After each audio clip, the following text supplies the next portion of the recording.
Hello amigo and amiga. Today I will teach you on how to program the header receipt for electronic cash register.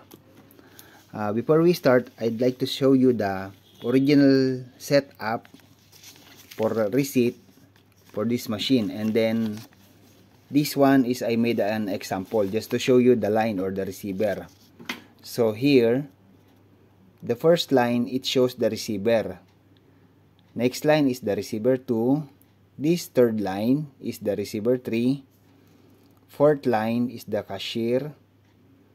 This one is fifth line, including this one is the receiver number 5. Then this one is the receiver number 6. And then last one, this is the receiver number 7. Okay, so let's start. First, turn your key into program mode. Okay. Then, press arrow down.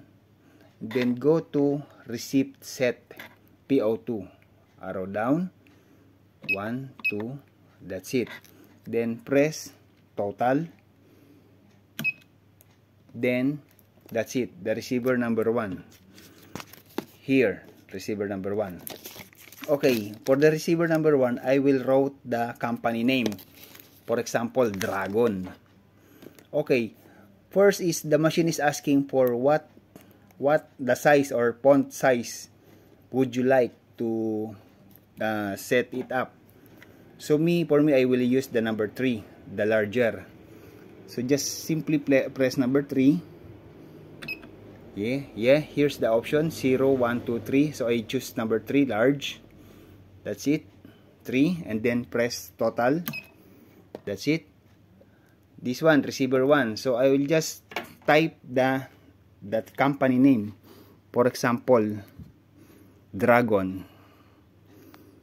D-R-A-G-O-N.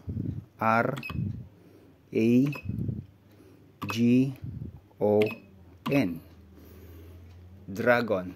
After you type the company name, press total. Registered. Next, the machine now is asking for the second name of the company. For example, the branch name. So, company name is Dragon. Then, the branch is I would like to put Coronation. But first, again, the machine is asking for the font size. So, I will choose the number 1, large. So just simply press number 1, then total, then okay, I will type Coronation. C-O-R, where's that? R-A-N-A-T-I-O-N.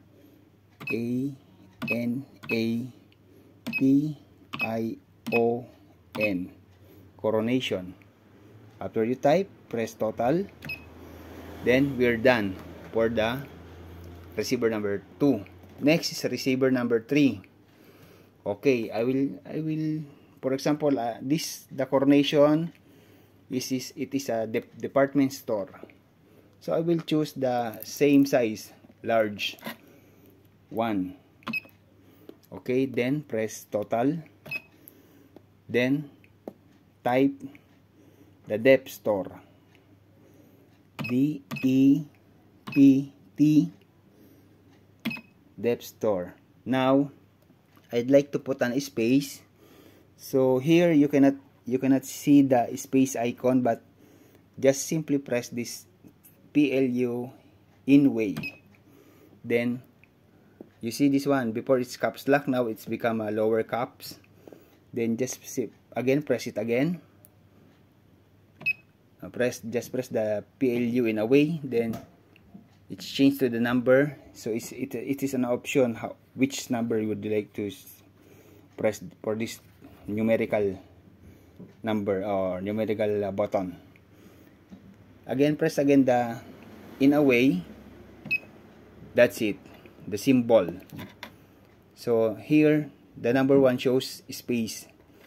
So we have plenty of selection button.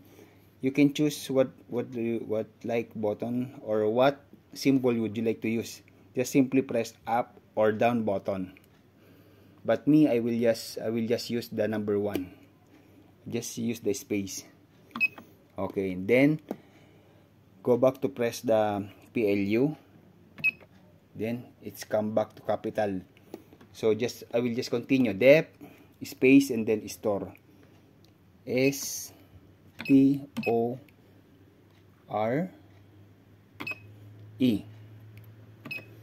That's it. Dep store, and then total. Finish. Next is receiver number 4. Okay, for the receiver number 4, I will just use the standard one. So 00. Okay, 00, then total. For example, I would like to put the TIN number for this receiver number 4. Just simply type TINN. Okay, and then hash PLUN away. One more, PLUN away. Again, PLUN away. Okay, that's it. I will use number 4. Number 4 here. 4. Press. Okay, that's it. Registered. Then in away again. PLUN away. Again, PLUN away. PLUN away. Then the numerical. For example, my TIN number is 1, 2, 3, 4, 5. That's my TIN number. Then I'm done for the TIN number. Press total. Then we're done. So the receiver number 5 and then the receiver number 6, I'll just leave it this message. This is number 5. 5, 6, and then 7. So I'll just leave these messages. So we're done. Simply press cash, and then one more cash, and then turn the key for sell. Then we test. Sample. 1, 2, 3. Total 14, 15, cash amount 10. Then that's it. Dragon, Coronation, Dep store, TIN number, and we're done. Yes. Alright, we're done. Please follow and subscribe. Thank you.